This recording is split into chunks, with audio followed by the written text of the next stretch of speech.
Bueno, nuevamente nos encontramos reunidos en este programa del día 28 de febrero del 2013 en la radio de la agencia de noticias Caliyuga, que como siempre nosotros recordamos, esta radio funciona en paralelo con una serie de emprendimientos culturales y políticos, la agencia de noticias Caliyuga, el blog de la agencia de noticias Caliyuga, el blog del Centro Eboliano de América, y ahora un nuevo acontecimiento importante, otra actividad. Nosotros hemos constituido un foro del Centro Eboliano de América que ha empezado a funcionar hace 2 días a partir de una escisión que tuvimos con un grupo de ebolianos europeos, a los cuales nosotros hemos criticado por sus claras afinidades con el sionismo, y hemos constituido nuestro propio blog. Todo esto funciona, insistimos, en armonía con ese otro emprendimiento más importante todavía, que es el Frente Cristiano Islámico, del cual somos representantes en esta radio, las dos personas que aquí hablamos, quien les habla Marcos Guío por el lado cristiano y Mahdi Al-Afghani por el lado islámico. Bueno, Mahdi Al-Afghani los va a saludar. Buenas tardes, que Alá los proteja y los colme de bendiciones y le dé paz interior. Bueno, hoy los católicos tenemos un acontecimiento muy importante con la renuncia del Papa Benedicto XVI, que nos encontramos con un hecho pero curiosísimo, un Papa emérito. Esto parece el caso de los profesores eméritos que se jubilan y que siguen siendo profesores de consulta permanente. ¿eh? Esto nosotros lo hemos comentado, es algo totalmente anormal, totalmente producto de una profunda decadencia que vive la religión católica, y que nosotros lo vivimos con un tremendo dolor, porque nuestra cabeza principal, que es la Iglesia, y la figura del Papa se encuentran en una crisis terminal, lisa y llanamente. Tal como nosotros hemos dicho en otra oportunidad, y ahora este cónclave va a elegir un Papa joven y atlético, que pueda viajar mucho, que pueda desempeñar sus actividades peripatéticas de viajar y recorrer el mundo, a diferencia de lo que siempre fue un pontífice, aquel que estableció un puente entre el cielo y la tierra, aquel que era como un motor inmóvil que nunca se movía del lugar en donde estaba, que actuaba sin actuar, que era como un imán que atraía hacia sí, era una causa final y no una causa eficiente. Era realmente una figura tradicional que lamentablemente hoy ya ha dejado de ser.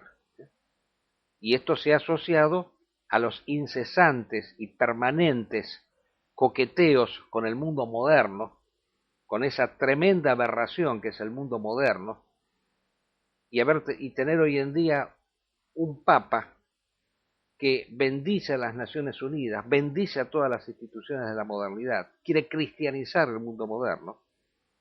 Esto para nosotros es realmente vergonzante. Y hoy es un día de dolor para el cristianismo. Sí.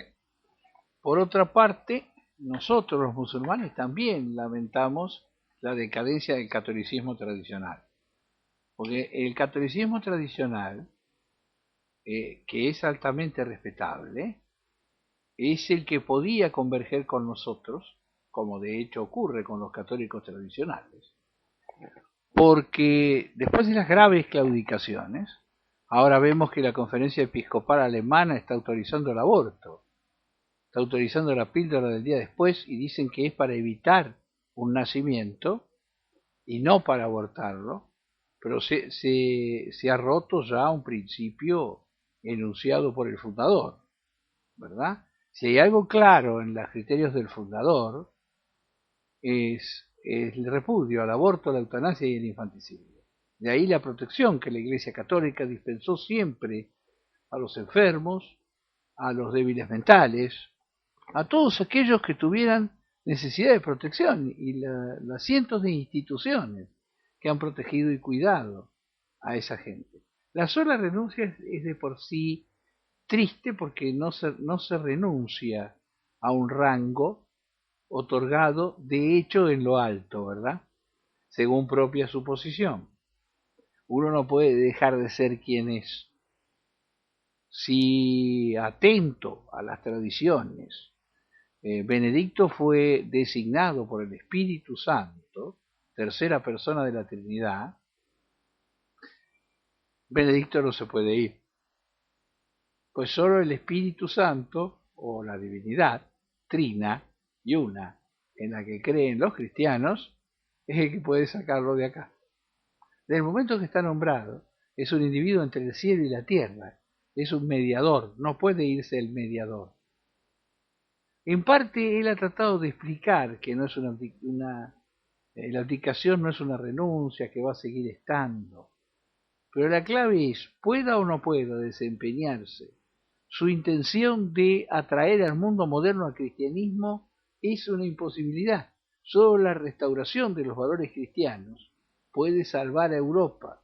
No hay posibilidad que la modernidad lo salve, porque la modernidad lo único que quiere es la destrucción de la Iglesia Católica, porque, falencias aparte, todavía es un depósito fuerte de tradición. Y hay fieles en África, en Asia y en América Latina principalmente, que defienden los derechos que le son inherentes a la fe cristiana y en este caso a la fe católica. No es posible que personajes como León Ferrari irrespeten a Jesús y a María, porque eso no es un modo de criticar la autoridad material de la Iglesia, eso es atacar directamente el credo y pensamiento de la Iglesia.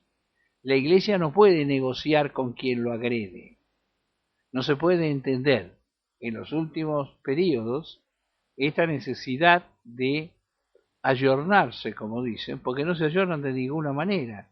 Los demás no se ayornan, siguen adelante, los masones, los sionistas y todos los demás, buscando su cabeza.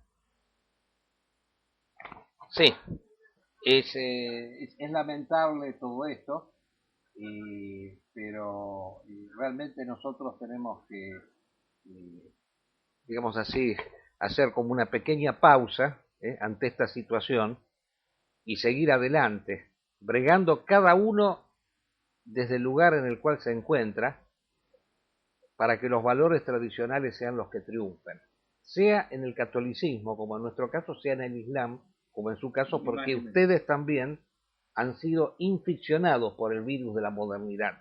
O sea, a todos les está sucediendo. Lo moderno es un fenómeno universal. No es solamente una cosa que se produce en la religión cristiana. Es cierto que la modernidad ha sido producida por el Occidente. Esto lo hemos dicho varias veces. Pero este Occidente ha invadido el mundo entero y ha pervertido todas las grandes tradiciones. O sea, todas las grandes tradiciones han sido pervertidas por el Occidente degradado.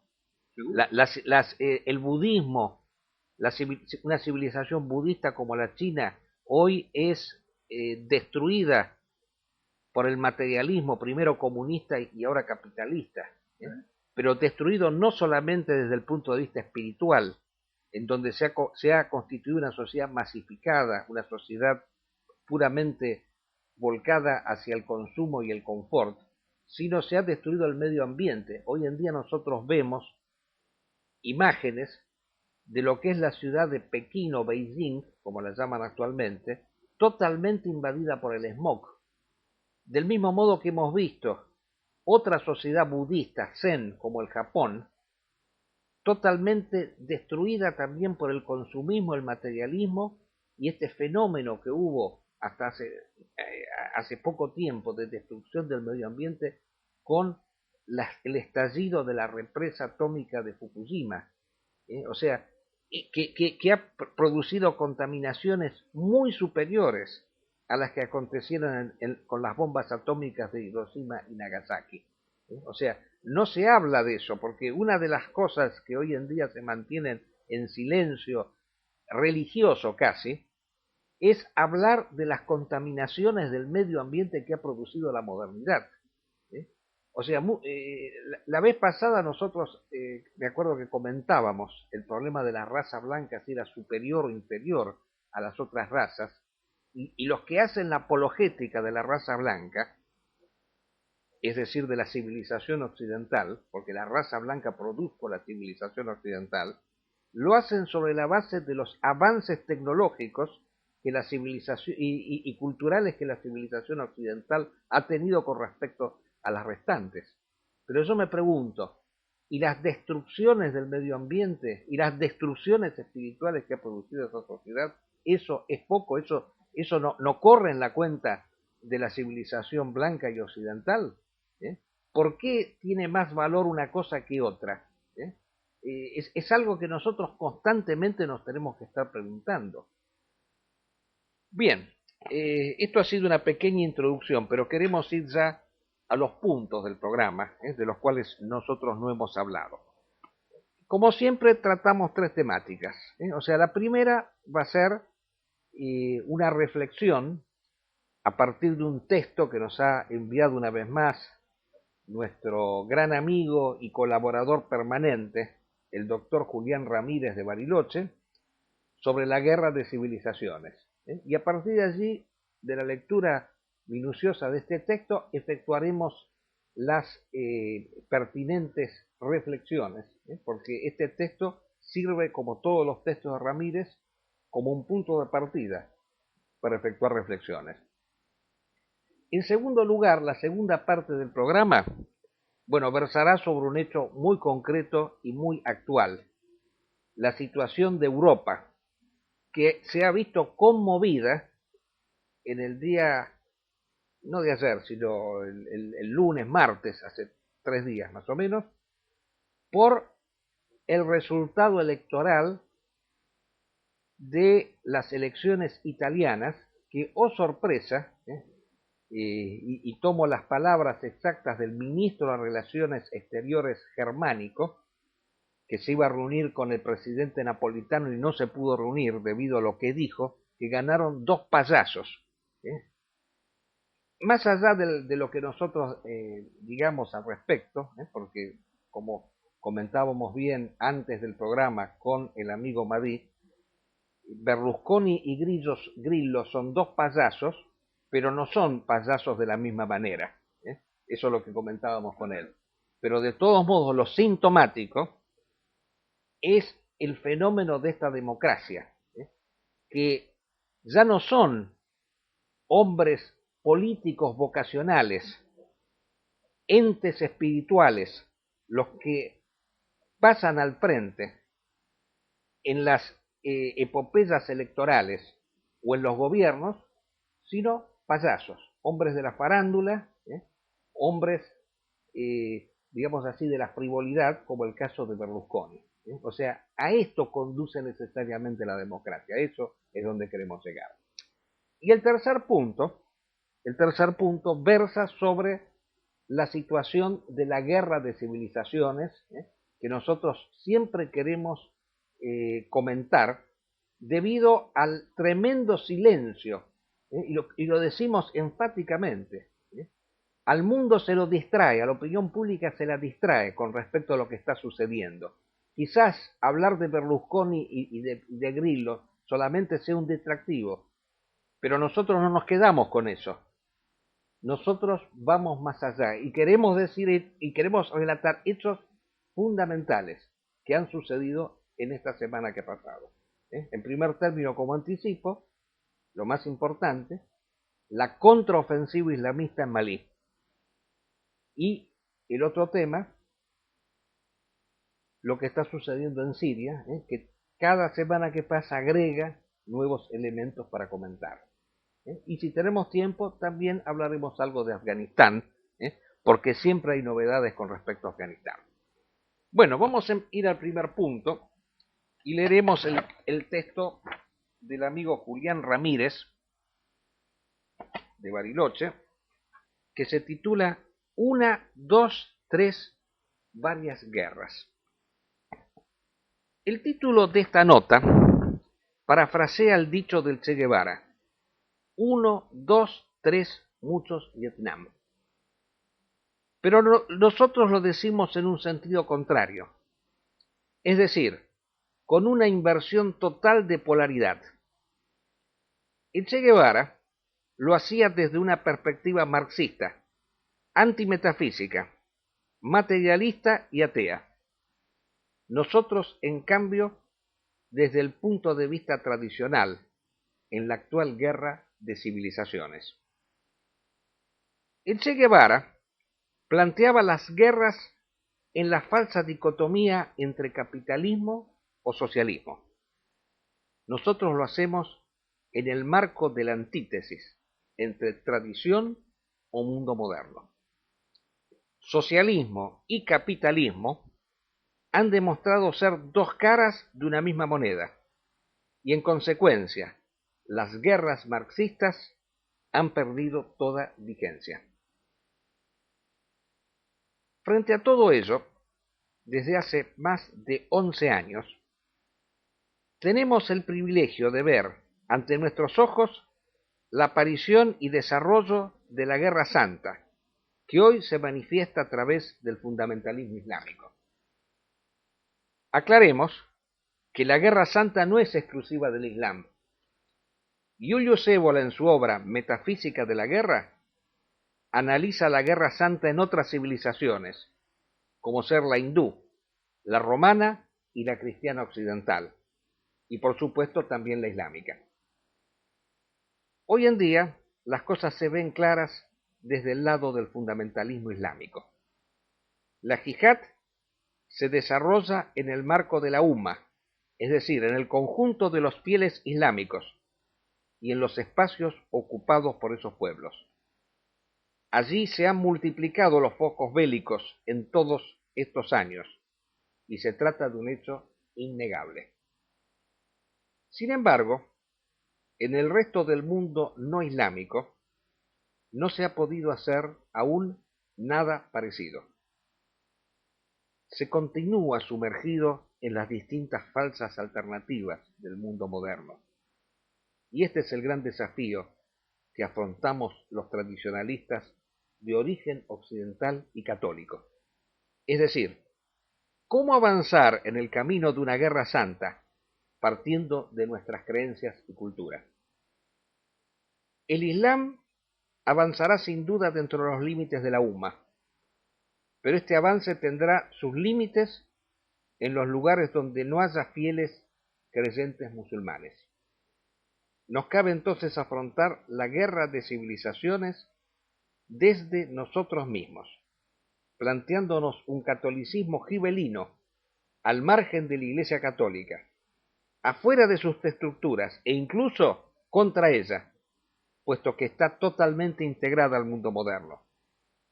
No tenemos hoy en día la suerte de contar con un San Bernardo, inspirador de la Orden de los Templarios. Por lo tanto, la prueba y el desafío serán muy duros, pero es nuestra única forma de participar en la guerra mundial.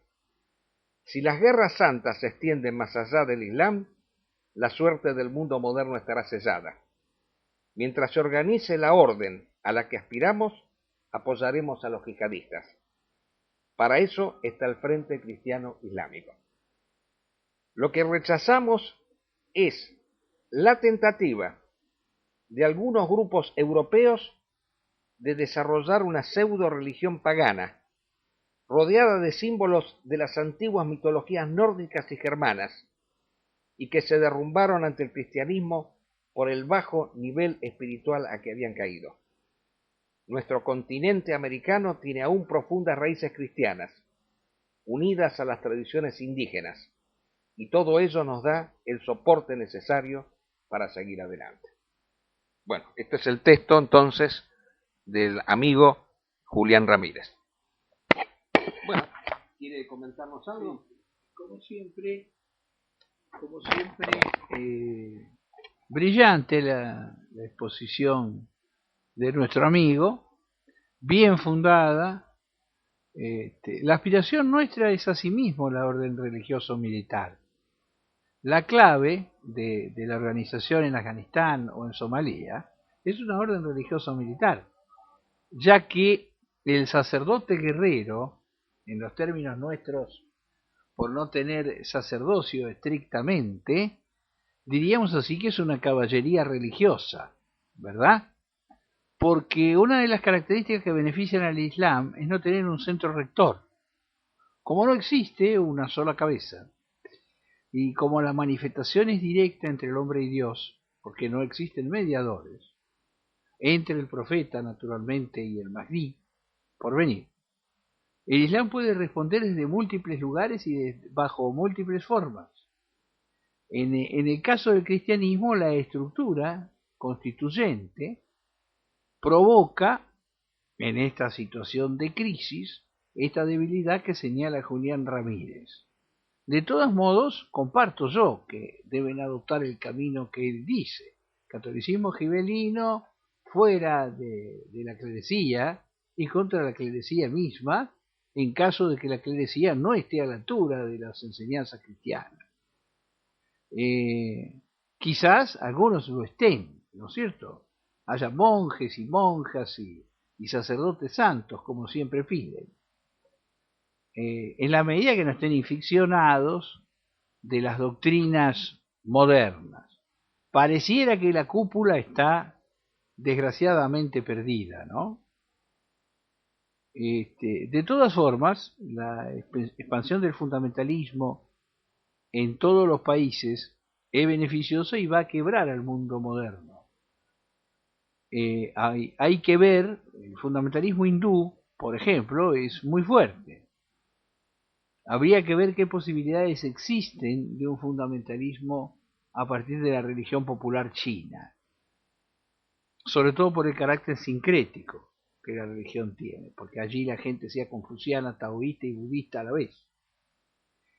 Y en cuanto al catolicismo, sin duda hay reservorios en África, en Asia y en América Latina suficientemente importantes, ¿no? Y la raíz indígena no debe ser olvidada, porque los cultos indígenas, en muchos casos, como los cultos africanos, incorporados sincréticamente al catolicismo, pudieran aportar de sí, ¿verdad? Como nuestro Señor de Bonfim, que es naturalmente en términos indígenas Quetzalcóatl y en términos africanos Oxum.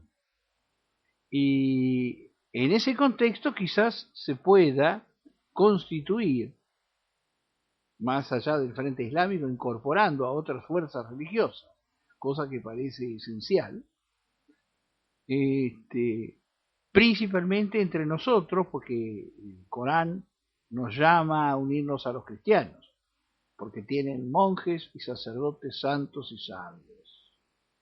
Entonces, a partir de nosotros y luego uniendo a los demás cultos, incluidos los judíos observantes de la Torá, que abominan del Estado sionista y lo creen blasfemo y sacrílego, porque no lo ha fundado Mashiach ben David, quien todavía no ha llegado. No está negado a ningún espíritu religioso que sea realmente elevado y no secularizado, un lugar en este frente que debe ampliarse a las otras religiones, debe ampliarse a las visiones metafísicas sobre la base de la unidad trascendente de las religiones.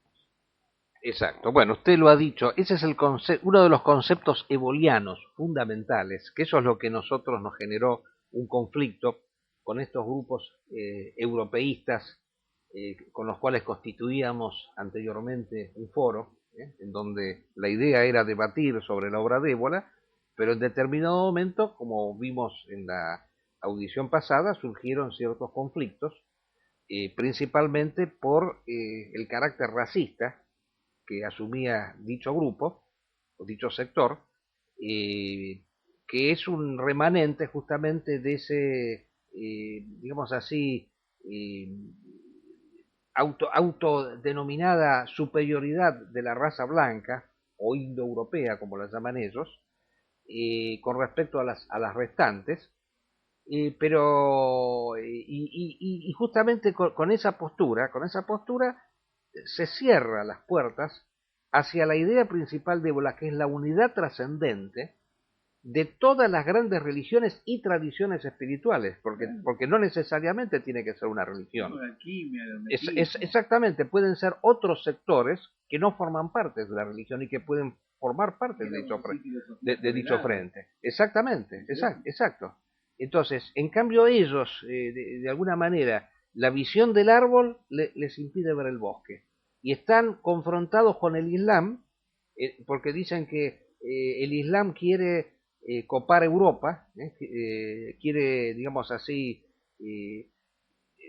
convertirla a su propia religión, y no lo dicen desde el punto de vista del catolicismo, esto es lo interesante, lo dicen desde el punto de vista de un pseudo-paganismo, con el cual Julius Evola no tenía absolutamente nada que ver, o tenía muy poco que ver, porque Ébola no era un pensador pagano, ni tampoco era un pensador indoeuropeo. En todo caso, tomaba del paganismo aquel elemento que se pudiera integrar en la unidad trascendente de las grandes religiones. Y entonces a partir de allí es que existe este rechazo hacia el Islam, cuando en realidad lo que se tendría que hacer, lo hemos dicho varias veces, es por el contrario, un abrazo. Porque, ¿por qué el Islam surge en Europa? Esto es interesante también saberlo. Surge a partir de toda la inmigración de personas que provienen de esos países islámicos, del Magreb, de Libia, de distintos lugares, que fueron a Europa a trabajar como esclavos, porque esto hay que decirlo, lo mismo con los sudamericanos, los argentinos, que nos generalizaban como sudacas, y entonces, y en una condición de inferioridad, ¿no?, y de discriminación, por lo cual se ha gestado en gran parte de estas personas que fueron con una mentalidad mercantil a Europa, como reacción, un vuelco hacia su propia interioridad, hacia su propia tradición religiosa. Y ahí es donde surge ese gran fermento islámico, a partir del rechazo que sienten hacia la sociedad europea. Es algo parecido a lo que le sucede a Sayyid Qutb, cuando el egipcio Sayyid Qutb, cuando el rey Farouk de Egipto, él era marxista, para convencerlo de las bondades de la sociedad norteamericana contra la cual él combatía como marxista, lo mandó a los Estados Unidos. Y entonces él allí, en vez de hacerse como muchos marxistas que se terminan haciendo pro-yanquis, muchos casos admiran la sociedad norteamericana, porque es gemela del marxismo, en él se generó una reacción, y ahí surgió su espíritu islámico, que no lo tenía en el momento que fue allá. O sea, al contrario, esto fue como un reactivo.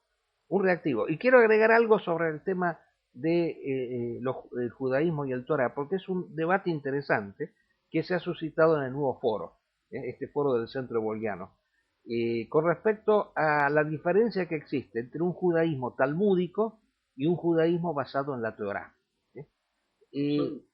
Claro, este judaísmo talmúdico, que es el judaísmo religioso que apoya al Estado de Israel,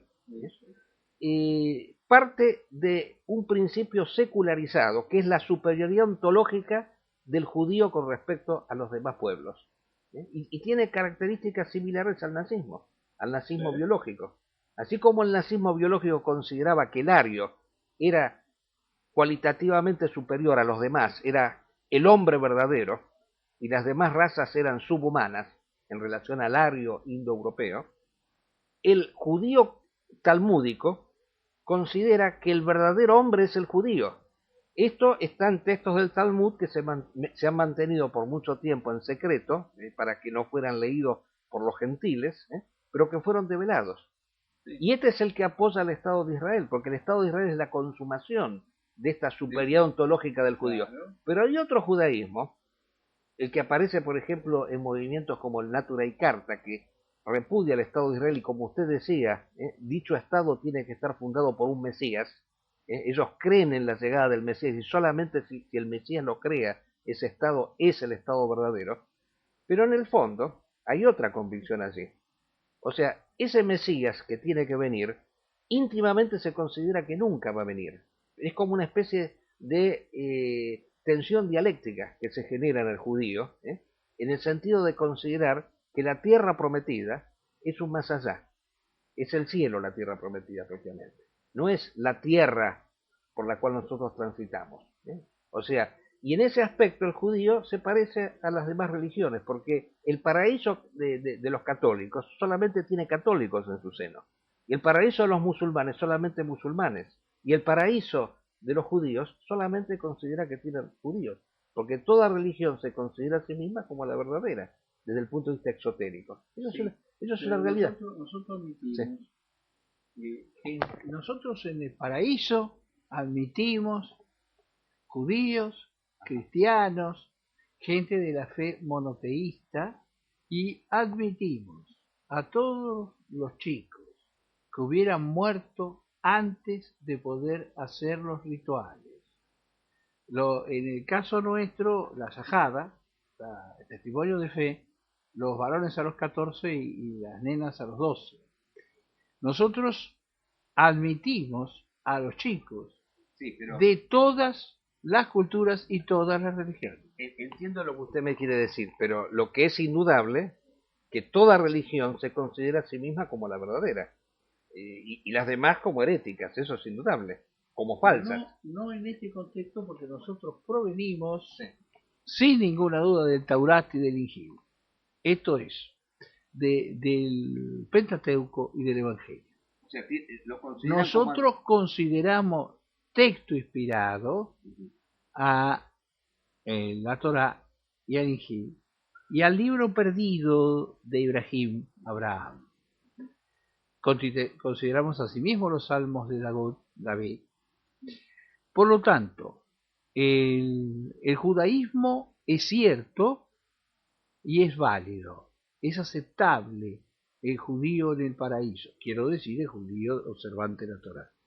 Y el cristiano fundamentalista, dijéramos así, el nacional católico, el católico integrista, es admisible también, porque nosotros provenimos de esa fuente, judía y cristiana, a la que no rechazamos. Bueno, pero yo de todos modos quiero aclarar las cosas, o sea, yo estoy hablando acá de un plano exotérico. Desde un plano exotérico todas las religiones se consideran a sí mismas como la verdadera, y a las demás como falsas, como religiones incorrectas. Si no, no se justificaría la existencia de las mismas.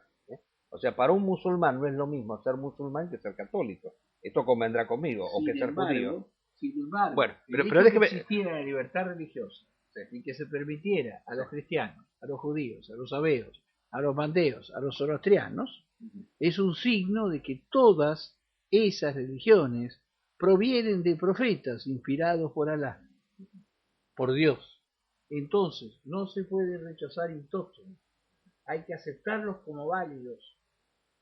Los mártires cristianos, como nuestros mártires, están en el paraíso. No puede haber discusión sobre ese tema. Nosotros tenemos un principio mucho más amplio por el hecho de que consideramos que Dios envió a todos los hombres 124.000 profetas. Este es un término que no debe ser tomado taxativo. Simboliza que hubieron muchos profetas en muchos pueblos diferentes. De modo que podemos incorporar las religiones de Ultramanadán, a las que llaman América, de África, de Asia, a todos aquellos que enseñaron el monoteísmo, a todos aquellos que enseñaron la palabra de Dios, y a nuestro parecer la enseñó Ibrahim, la enseñó Daud, la enseñó Musa, Moisés, la enseñó Jesús y la enseñó Muhammad. Desde luego, por no hacer acepción de profetas, todos los profetas están en el paraíso, por definición. Jesús, la figura más santa que conoce la humanidad, nació virgen en el seno de su madre, por decisión de Dios y por mediación del Espíritu puro, que los cristianos llaman Espíritu Santo. En este contexto, nuestro profeta incluso es nacido de padre y madre. Ninguno es menor que el otro. No es menos Zaratustra que Muhammad. Solo predicó en un distinto momento. Ciertamente que el Islam sostiene que hay una profecía para toda la humanidad, que es la de Muhammad. Ahora, el Mahdi, el enviado final, ¿no es cierto?, el fiel verdadero, que dice el Apocalipsis, el calqui de los hindúes, o el Maitreya de los budistas puede tomar el Corán e incluso la presunción es que lo aceptará, pero podría hasta variar. Bueno, entiendo. Sí, sería una discusión muy larga y que creo que nos haría salir de la temática principal de esta audición, que no es teológica, eso quiero aclararlo. Sí. Simplemente yo quise dar un concepto con respecto a la diferencia que existe entre un judaísmo basado en la Torá, como lo mencionó usted, y otro en el Talmud, o sea, un judaísmo con una religiosidad volcada hacia lo mundano y otro volcada hacia el más allá, hacia una dimensión metafísica, y que aún el concepto de paraíso, convengamos que es un concepto exotérico, porque en realidad lo que una gran tradición espiritual desde un punto de vista esotérico, cuando habla de paraíso, se está refiriendo en realidad a un estado superior del ser. Claro,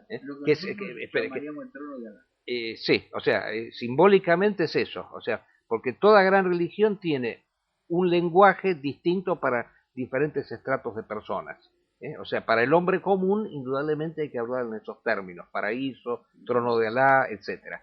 En cambio, desde un plano esotérico en el cual concordamos todas las grandes tradiciones, se está hablando de un estado superior del ser, o sea, una dimensión superior que se alcanza a partir de una ascética, de una guerra heroica por la cual el hombre pasa de un estado a otro superior. Esa es la idea principal que tienen las grandes religiones.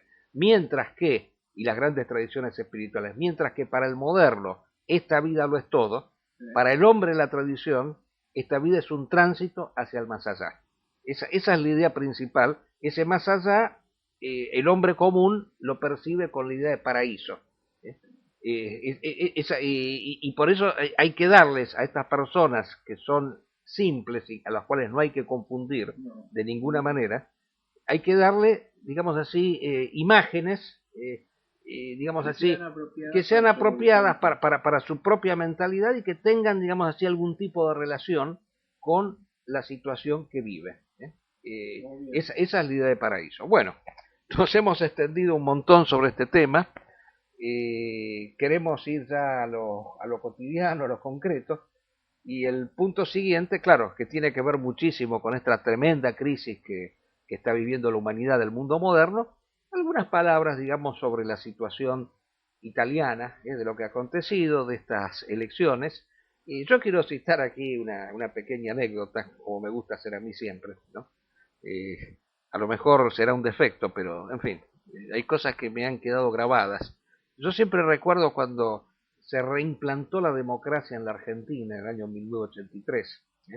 La Argentina vivió, como sabemos, periodos de dictadura militar, de suspensión democrática, pero el año 83 fue realmente un año, una revolución lo que estalló en la Argentina, porque si antes la democracia era concebida como un simple sistema político, el sistema por el cual a través de la ruleta electoral las personas resolvían quién las gobernaba o quién no las gobernaba, a partir del 83 la democracia se convirtió en una manera de vivir, o sea, no fue simplemente una cuestión política, sino que fue una concepción de la vida que lo invadió absolutamente todo. Por eso democracia en todas partes, en la justicia ahora, democracia en las Fuerzas Armadas, democracia en la familia, democracia en la escuela. O sea, ya la democracia no fue más una cosa de las elecciones y de la manera como se elegían los gobiernos.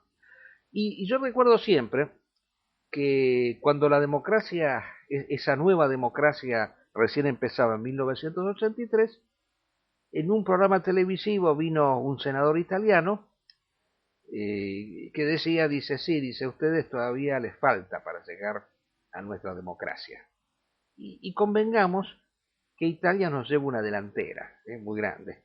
Porque, sí, la política italiana, yo cuando fui a Italia la percibía como tremendamente aburrida. Porque todo el mundo habla de Berlusconi. No, tanto a favor como en contra. Era un tema constante y permanente hablar de Berlusconi. Porque Berlusconi era como una especie de figura, digamos así, una especie de showman. Un individuo realmente que sabía atraer toda la atención del pueblo italiano, eso no se puede negar de ninguna manera. Pero lo que nosotros nunca hemos llegado a alcanzar, nunca alcanzamos a realizar, es este show mediático que nos ha dado la política italiana a través de dos payasos. Esto no es una interpretación mía, sino que ha sido dicho por todos los medios de prensa occidentales, por el ministro de Relaciones Exteriores alemán, que cuando se enteró de quién había ganado las elecciones, quiénes habían ganado las elecciones, y que el candidato de ellos, Monti, había salido en un 10º lugar, ¿no? Monti era el tecnócrata que tenía que mantener la situación. El virrey alemán en Italia, el virrey del euro, el euro tiene su sede en la banca europea que está manejada por Francia y Alemania, que son los dos grandes países. Y él dijo, dice, ganaron dos payasos. O sea, la diferencia entre los dos payasos es la siguiente. O sea, uno es un payaso que viene realmente del ámbito de la farándula, o sea, de la televisión, que fue payaso en serio. Es como más o menos acá el caso de este cómico que se presentó también en las elecciones de Santa Fe, este Miguel del Cel. Este cómico es algo parecido a este Beppe Grillo. Quizás Beppe Grillo es más cómico que Miguel del Cel porque tiene unas ocurrencias, aparte hasta la estética que tiene es una estética muy cómica. Pepe Grillo sería, ¿no? Hasta el nombre parece un seudónimo, pero es real el nombre de él. Y el otro es un cómico, pero que no trabaja de cómico, pero que es cómico. O sea, fíjese usted, este Berlusconi es un hombre que de alguna manera logra ganar las elecciones, porque prácticamente las ganó, o sea, había sido desahuciado de la política italiana y de golpe pasa casi a ganarlas con digamos así, una campaña muy, muy corta. Cuando se entera que se va a presentar Monti, dice, ahora me presento yo porque voy a tener chances, y porque dice ya la derecha no tiene ningún candidato. Y entonces él representa, digamos así, el inconsciente del italiano, ¿no? Del italiano en una sociedad decadente y moderna, porque es un hombre que se ha hecho rico de la nada, prácticamente, multimillonario, una persona desfachatada, que se lleva todo por delante, que se ríe y se burla de la justicia porque nunca es condenado, porque con el dinero que tiene puede comprar a todos los jueces, porque además puede tener todos los canales de televisión y hacer la propaganda que quiere y movilizar la opinión pública como él lo desea, de alguna manera, y porque además es un putañero, digamos así, obsesivo, porque, digamos así, se lo ha comparado mucho con la figura de Menem, pero Menem ciertas cosas las mantenía en privado, tenía un cierto control de sus actos. Bueno, este hombre no tiene ningún control porque constantemente se exhibe con prostitutas, que las pone en cargos públicos, ¿no? Parece Nerón que ponía su caballo como cónsul, él pone a sus prostitutas como ministras, y se pasea con prostitutas así de una manera vergonzante públicamente, cosa que cualquiera, Menem lo hacía en secreto, o sea, no se exhibía de esa manera. Si bien todos lo decían y todos lo sabían que era un putañero, sin embargo, no llamaba al escándalo. Bueno, eso es algo que en el fondo del inconsciente del italiano es, digamos así, envidiado. Y la gente se proyecta en esa persona. Y es un poco ese roban pero hacen, que está también presente allí. O sea, será un corrupto, será esto, pero es un tipo, digamos así, que tiene iniciativas, que hace cosas. Esa es la mentalidad que existe. Así que esa es la democracia. La democracia concluye en el circo ecuestre. Y doy una última anécdota, ¿no? Y con eso le cedo la palabra. Yo me acuerdo que hace muchos años, justamente cuando estaba la democracia así, yo estaba en una sesión de fisioterapia, ¿no? Y estaba cerca de una radio, y escucho de la radio que estaba cerca que ofrecían unas entradas para ir al circo, no, gratis. Entonces, como estaba cerca de la radio, fui. Y yo tenía unos chicos en ese momento, y cuando entro a la radio y me dan las entradas, me dice, ¿usted para qué las quiere? Y entonces a mí se me ocurrió decirle, me pregunta, ¿es para sus hijos? Le digo, no. Dice, es para mí. Dice, yo necesito ir al circo. Porque a mí me han dicho que esta realidad es seria y sin embargo nos matamos de la risa todos los días al ver la circunstancia de nuestra clase política. Entonces debo suponer que a lo mejor, yendo al circo, puedo ver algo serio. Entonces es posible pensar que a lo mejor este payaso del cual hablábamos, Pepe Grillo, que hace reír, por ahí nos da algo serio. Honestamente da la impresión de que Pepe Grillo fuera muchísimo más serio que cualquiera de los otros candidatos. Cuando él era cómico en la radio estatal y en la televisión estatal, lo echaron por criticar a los magistrados que entonces había. Ahora ha creado una fuerza política que tiene representación parlamentaria, municipal, hasta un intendente en la ciudad de Parma, que al parecer no se desempeña muy mal, y representa una crítica dura contra todo el sistema político, y ha obtenido 108 diputados y 54 senadores. El candidato gris, mediocre, de la coalición clerical staliniana, ¿no es cierto?, Bersani, ahora dicen que estuvo mal elegido. Durante meses nos agobiaron diciendo que Bersani ya era primer ministro, que el Cavalieri estaba muerto, o sea, Berlusconi, que Pepe Grillo no tenía ninguna oportunidad, como siempre pasa con las pseudoencuestas. Cuando se va acercando la fecha electoral, resultó que Pepe Grillo salía tercero, con 25 puntos, mientras los otros tenían cercano al 30. Pero sacó la mayor cantidad de los votos, 8,5 millones de votos. Nadie puede quejarse de las conclusiones del orden demagógico o democrático, porque esto más bien parece la demagogia, ¿no es cierto?, para ser más estricto. De cualquier manera, sus planteos de salir del euro, de restaurar el sistema de bienestar social, de reivindicar a Italia y no subordinarla a Alemania, parece bastante razonable dentro de lo que cabe esperar en el antedicho sistema. No es, por el contrario, no tiene planteos racistas ni fanáticos. Ha hablado de encarcelar a los políticos corruptos y de mandar a su casa a los inútiles y fracasados. Porque Berlusconi, hay que recordar, que quiso que todos los musulmanes italianos se anotaran en una lista. Hasta que el presidente de la comunidad nuestra en Italia, Giorgia Malvicino, le dijo si era la Unión de los Israelitas de Francia de Pétain.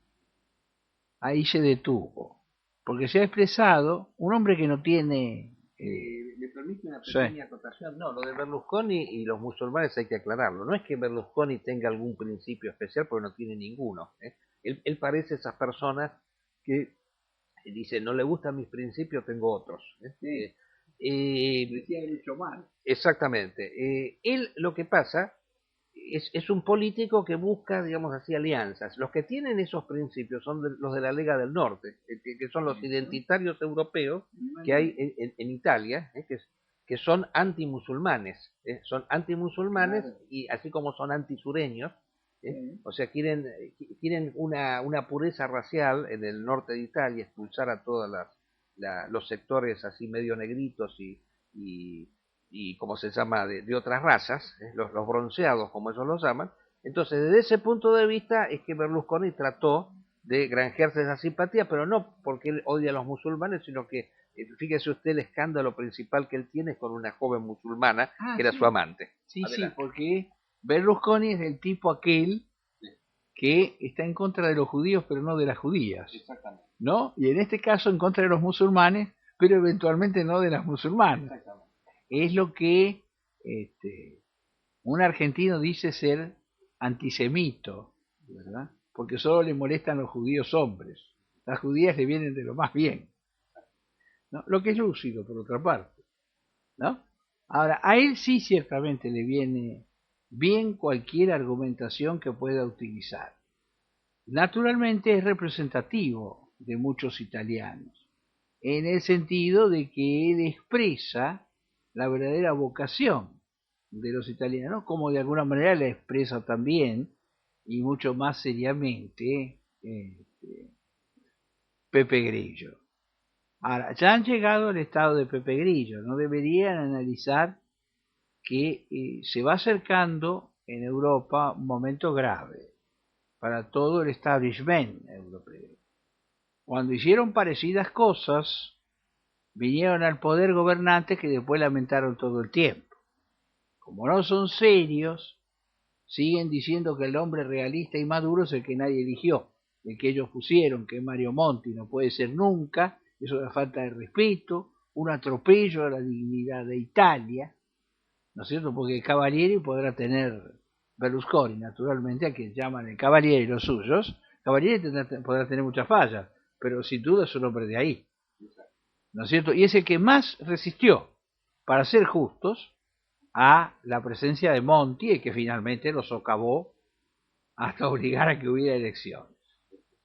Bueno, como síntesis podemos decir que esto es una muestra clara del estado de decadencia y descomposición de Europa, porque en el caso de Italia recordemos que esta clase dirigente que ahora entra en crisis a partir de la victoria de Pepe Grillo, es la clase dirigente que había surgido antes como reacción a ese escándalo famoso de Tangentópolis, por el cual volaron todos los partidos políticos, y hoy nos encontramos con que aquellos partidos que antes habían surgido como alternativa a Tangentópolis, Lega del Norte, el postfascista Fini los mismos postcomunistas, porque el Partido Democrático es el ex Partido Comunista, y hoy el Partido Demócrata Cristiano. Y el Partido, sí, unidos aparte, hoy entran en crisis. El demócrata cristiano se dividió en varios grupos, sí. Y uno de los grupos prácticamente es Casini es inexistente. Sí, Fernando Casini, inexistente. Quien iba con Monti,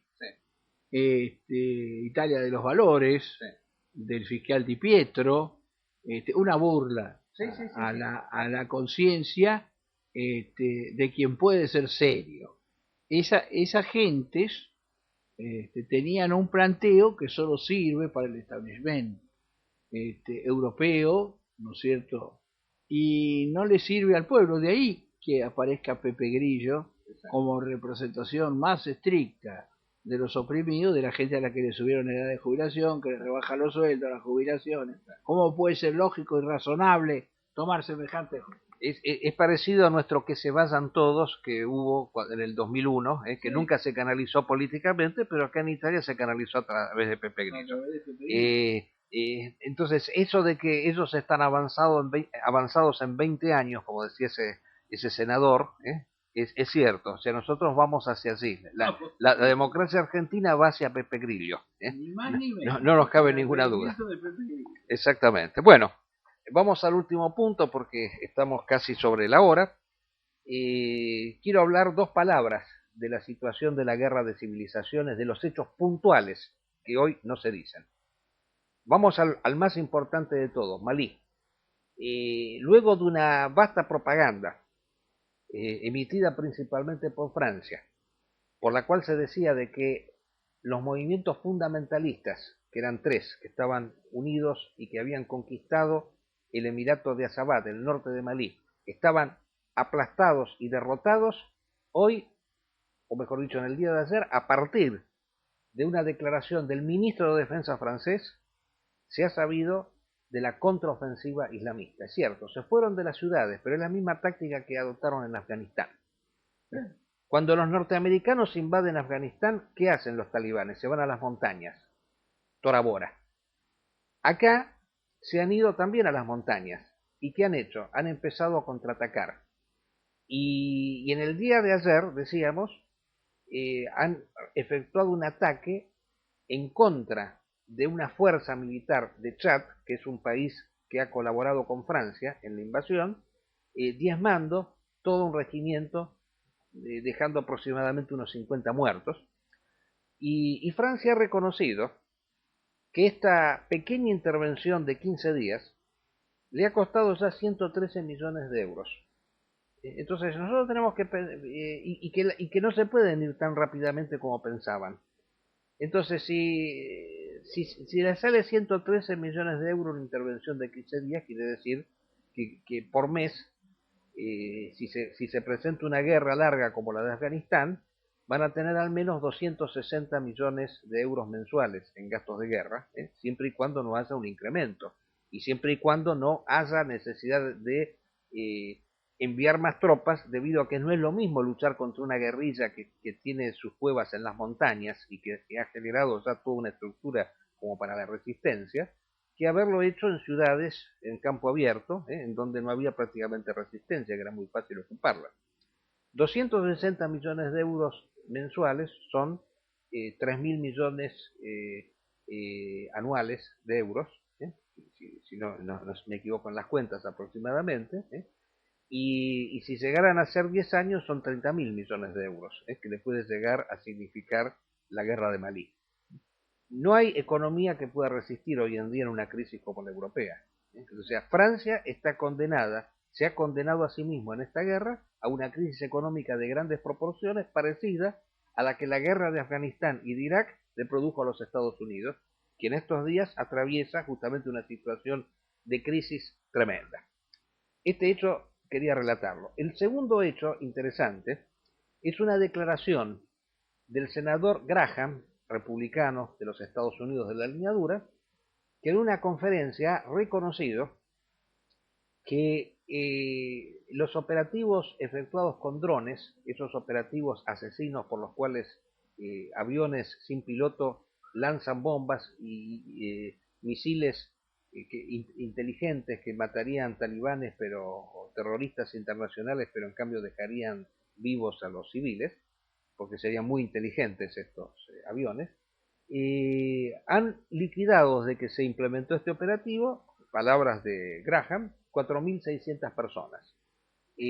Ahora bien, un informe efectuado dice que fueron reconocidos por los mismos norteamericanos que en los ataques con aviones inteligentes murieron 189 miembros de Al-Qaeda y de grupos aliados. Quiere decir que el resto son civiles que fueron asesinados por los norteamericanos, cifras dadas por ellos, que posiblemente sean muchas más, efectuados exclusivamente con esa idea de que a lo mejor lanzando un misil contra una población muere un talibán o muere un miembro de Al-Qaeda, porque siempre alguno habrá así, seguramente. Esa es la idea. Bueno, esta es una guerra de criminales, hay que decirlo así abiertamente.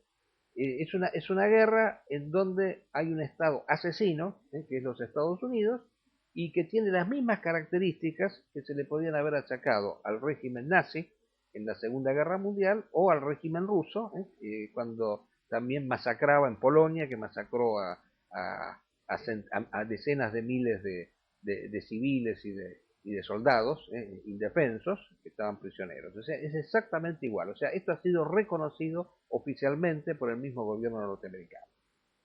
Y bueno, y la otra noticia interesante es que en Siria, y esto ya es lo último, ya tenemos que cortar acá, porque ya se nos termina el programa, en Siria,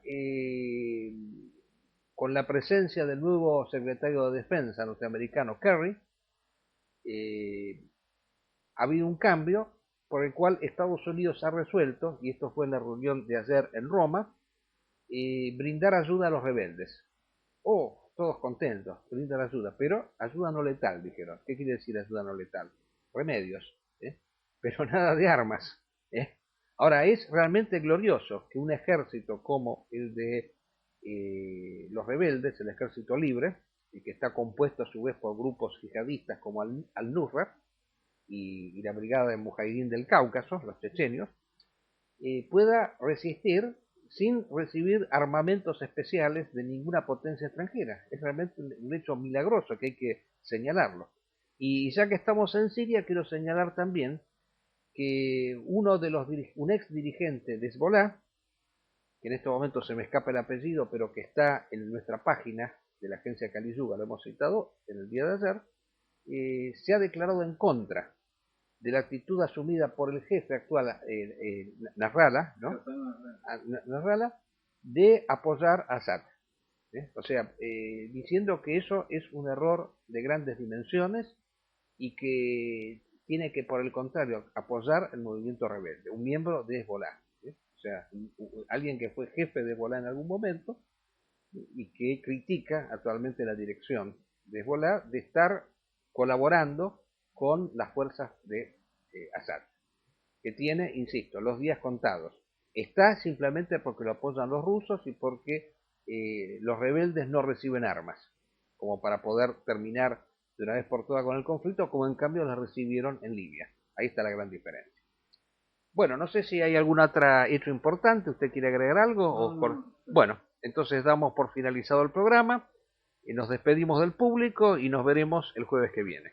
Le cedo a Malí. Sí, buenas tardes y felicidades para todos.